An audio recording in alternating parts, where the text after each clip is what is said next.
The FFA Creed by Tiffany.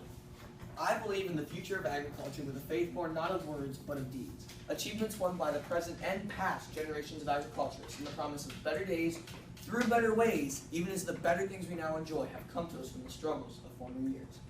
I believe that to live and work on a good farm, or to be engaged in other agricultural pursuits is pleasant as well as challenging, for I know the joys and discomforts of agricultural life, and hold an inborn fondness for those associations which even in hours of discouragement I cannot deny.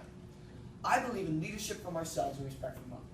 I believe in my own ability to work efficiently and think clearly with such knowledge and skill as I can secure, and in the ability of progressive agriculturists to serve our own and public interests in producing and marketing the products of our country.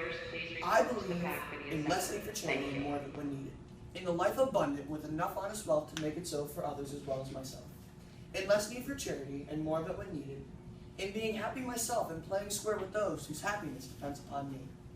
I believe that American agriculture can and will hold true to the best traditions of our national life, and that I can exert an influence in my home and my community, which will stand solid for my part in that inspiring task. Thank you. Very nice. All right, let's ask our questions. So if you have a sticky note, go ahead and do that, please. How can FFA members use the Creed to better their lives?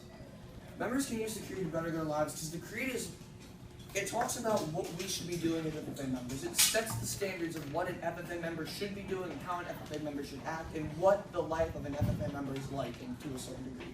So they can better their lives off of this because it's the way that we should act and it's the way that tells us how to be the best that we can be as an FFA member in the life. Explain the phrase, the promise of better days and better ways. There's always going to be a new day out there. There's always going to be the next day. And so there's going to be, no matter what, you're going to have your bad days where life might not always be the best in ag. But then there's always going to be the next day where it should be better. There's always going to be the promise of there's going to be a day where you're going to have a better day and you're going to have the day where it all comes together.